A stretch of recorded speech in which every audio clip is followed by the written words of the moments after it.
Morning ময়ূরিকা লাইফস্টাইলের আরেকটা নতুন সকাল আরেকটা নতুন ব্লগে তোমাদের সবাইকে স্বাগত। কিন্তু হাসি মুখে যতটা বললাম ততটা হাসি মুখ রাখার পরিস্থিতি কিন্তু নয়, কারণ বাইরের অবস্থাটা শুধু দেখো। আমি ঘুম থেকে উঠেছি 5:30টার সময়। সেই সময় এমন একটা মেঘলা ওয়েদার দেখলাম, দেখে মনটা একদম খুশিতে ভরে গেল। তারপর গিয়ে একটু শুলাম, আবার করে ঘুম এসে গেল। যে রাত্রেবেলায় ভালো করে যে না ঘুমটা হয়েছিল সেটা একদম ফুরফুরে হাওয়ায় বিন্দাস হয়ে গেল। ওমা, ঘুম থেকে উঠে দেখি এরকম চচ্চড়ে একটা রৌদ্রোজ্জ্বল দিন। তো যাই হোক, গরমকালে রোদ থাকবে না, বর্ষাকালে বৃষ্টি থাকবে না, তা তো হতে পারে না। তো এটাকেই মেনে নিতে হবে। আর মেনে নেওয়ার সাথে সাথে খাওয়া দাওয়াটাকেও একটু মানিয়ে গুছিয়ে নিতে হবে। যদিও কালকে একটু হেভি খাওয়া হয়ে গেছে। হেভি খাওয়া বলতে মাংসটা এখন গরমকালে হেভির পর্যাতেই পড়ে। তো সেটা যেহেতু হেভি হয়ে গেছে, সেই জন্য আজকে একটু হালকা ফুলকার মধ্যে খাওয়া দাওয়াটা করা উচিত, কি বলো? তাই তো? তো চলো, আমাদের বাড়িতেও তার ব্যতিক্রম হবে না। আজকে রান্না একদম সাদা মাটা রান্না। কি রান্না হবে?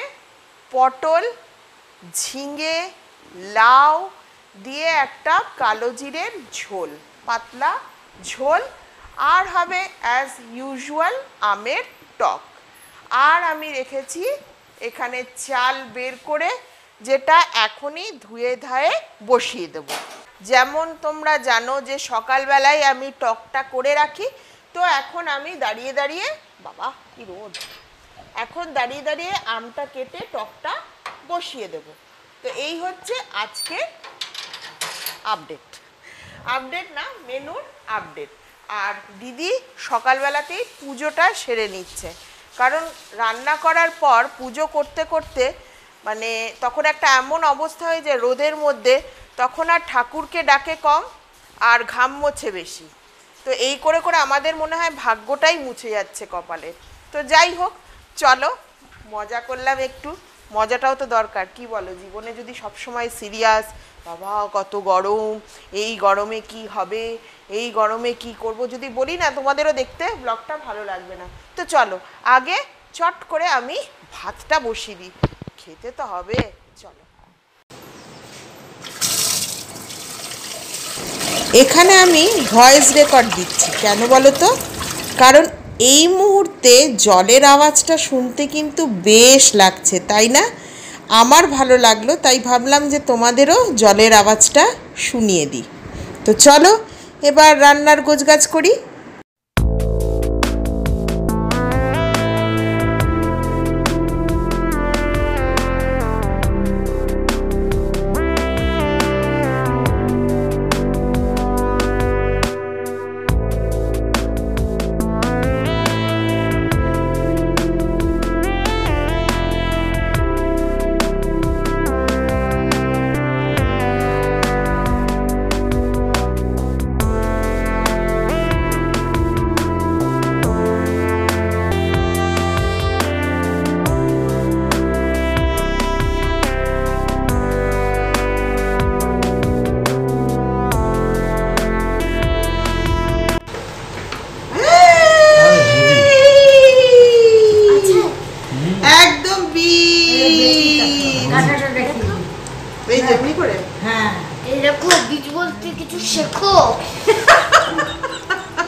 কাল থেকে কিন্তু আর নাকমনি না এলে আর পটল কেনা হবে ওনা বাজার থেকে। দিয়া সব সময় ডাকবে, কিন্তু আমার নিজের দিয়ার উপর ভরসা আছে।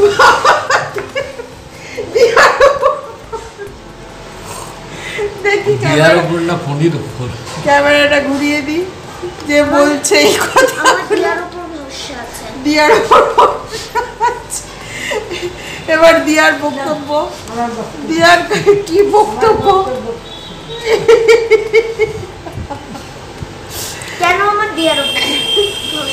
এখানে আলোচনা হচ্ছে যে পটল আমাদের বাড়িতে পটলের বীজ থাকলে, অনেক বাড়িতে যদিও পটলের বীজ ফেলে দেওয়া হয়, পছন্দ করে না ওই জন্য ফেলে দেওয়া হয়, কিন্তু আমাদের বাড়িতে পটলের মূল্যায়ন পটলের বীজ দিয়ে হয়।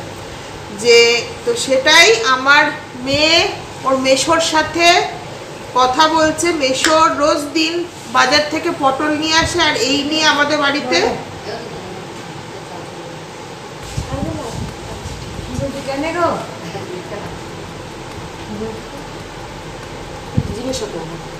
তো রোজ দিন এইটা নিয়ে মেশোর সাথে হয় ওর একটা রাউন্ড ঝগড়া, যে মেশো বাজার থেকে এলেই ও সবসময় বলে যে পটলগুলো তুমি আগে বাজারে বসে বসে কেটে তার বীজ আছে কিনা দেখে আনবে।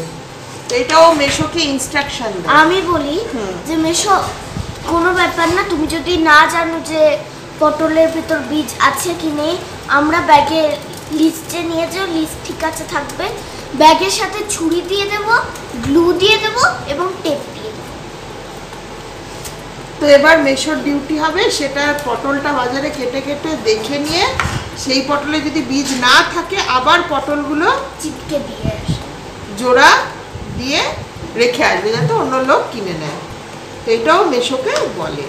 তো আজকে ওর দিয়া কিনেছে, তো সেই জন্য মোটামুটি সব পটলের বীজগুলোই হলুদ, তো সেই জন্য ও এত কথা এতক্ষণ শোনাচ্ছে। কি বললে? শোনাচ্ছে বাবা রে, কি করবো, কথা না শোনালে তো হয় না। ভালো করে মেশো যদি জানতো যে এই পটলে বীজ আছে ওই পটল, তাহলে সেইগুলোই বেছে বেছে আনতো তোমার জন্য। না, তাই তো সাহায্যের জন্য তো তাই বলি, সাহায্যের জন্য তো আচ্ছা তাই। দুদিন পটল নিয়ে এসেছি, খুব ভালো ছিল। হ্যাঁ, দুদিন তো না, তবে কি কালকে নিয়ে এসেছি। একদিন, জাস্ট ওয়ান ডে। তরকারি বসিয়ে দিলাম, আর এই যে সমস্ত খোসার ভান্ডার, তরকারি বসিয়ে দেওয়া হয়ে গেছে। এবার কালো জিরে বেটে নেব। আর এইটা বন্ধুরা জানো কি, এটাকে কি বলে তোমরা জানো? যারা জানো তারা কমেন্ট করে জানাবে যে এটাকে কি বলে, ঠিক আছে? তো চলো এবার একটু ঘরের দিকে যাওয়া যাক। আজকে যেহেতু আমি ব্যস্ত ছিলাম সকাল থেকে, সেই জন্য আমার দিদির মেয়ে আমার সমস্ত ঘর গুছিয়ে দিয়েছে। দেখেছো কি সুন্দরভাবে গুছিয়ে দিয়েছে।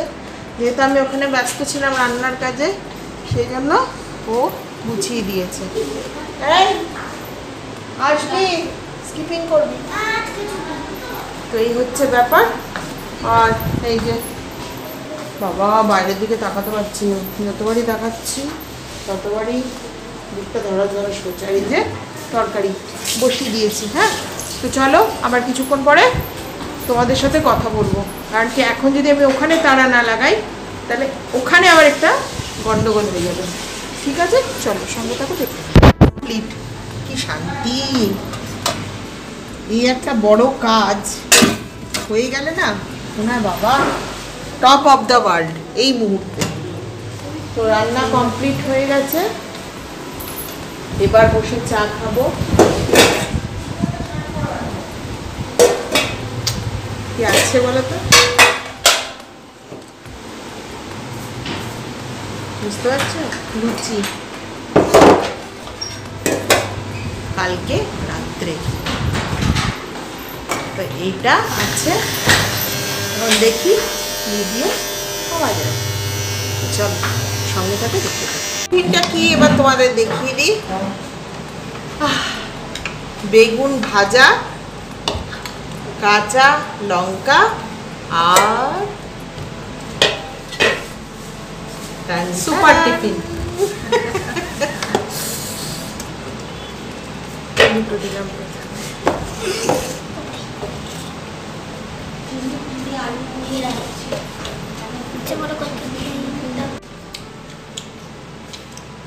কত যুগ পরে যে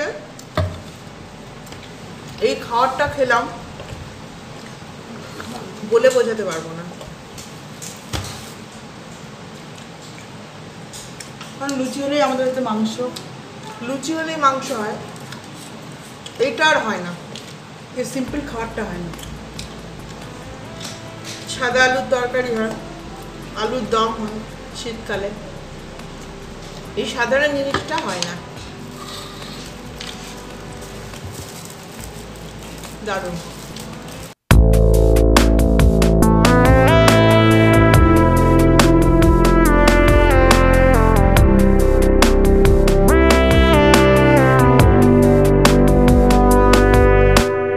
চলো দেখিয়ে ফেলি আজকের লাঞ্চ মেনু। ভাত, টক, বেশি কিছু নেই, আর এই যে কালো জিরের ঝোল। এই হচ্ছে আজকে দুপুরের আমাদের লাঞ্চ মেনু। আর প্রচণ্ড গরম যথারীতি এই মুহূর্ত থেকে শুরু হয়ে গেছে। আমি আজকেও বিকেলে স্নান করব, নেশা হয়ে গেছে বিকেলে স্নান করার। কালকে স্নান করেছি তো নেশা ধরে গেছে, তো সেই জন্য আজকে, ও হ্যাঁ যেটা বলতে ভুলে গেছিলাম, আজকে আবার কাজের মাসি আসবে না বিকেলে বাসন মাজতে, তো বাসন মাজতে হবে। তো সেই জন্য ভাবলাম যখন বাসন মাজতেই হবে তখন বিকেলেই একবারে স্নানটা করব। তাহলে চলো আবার তোমাদের সাথে কথা হবে বিকেলবেলা, ততক্ষণে যেন সঙ্গে থাকো, দেখতে থাকো। গুড ইভিনিং, এখন বাজে 7:10। আমি স্নান করে এলাম। তোমাদের সকালবেলাটা যেমন দেখাই তেমনি এখন দেখাই, একটু বাইরেটা দেখলেও শান্তি হবে। এই দেখো,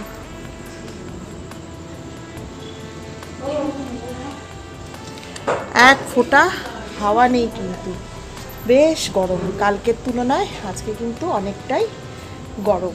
তো এই হচ্ছে ব্যাপার। তাও এই যতক্ষণ গায়ের ঠান্ডাটা থাকে ততক্ষণ আর কি আরাম, এই আর কি। আর টিফিন তোমরা বলতে পারো একই তো বলছে গরম গরম, তার মধ্যে টিফিন এইরকম। টিফিন আছে আজকে সিঙ্গুর। তো এই হচ্ছে আজকে টিফিন। চায়ের কথা তো ভাবাই যায় না, কল্পনাও করা যায় না।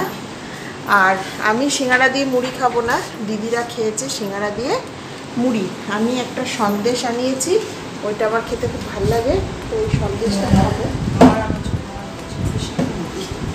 হ্যাঁ বলছে আমার আর আমার ছোটো মামার পছন্দ সিঙ্গুর।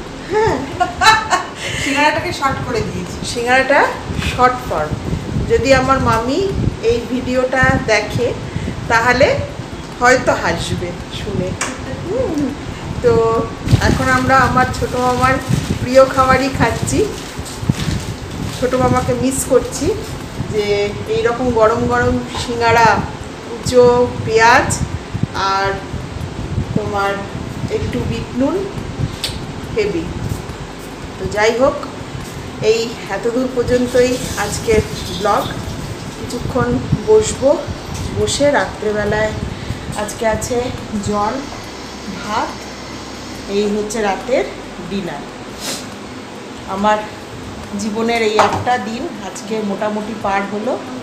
তো চলো আবার দেখা হবে কালকে, ততক্ষণের জন্য টাটা।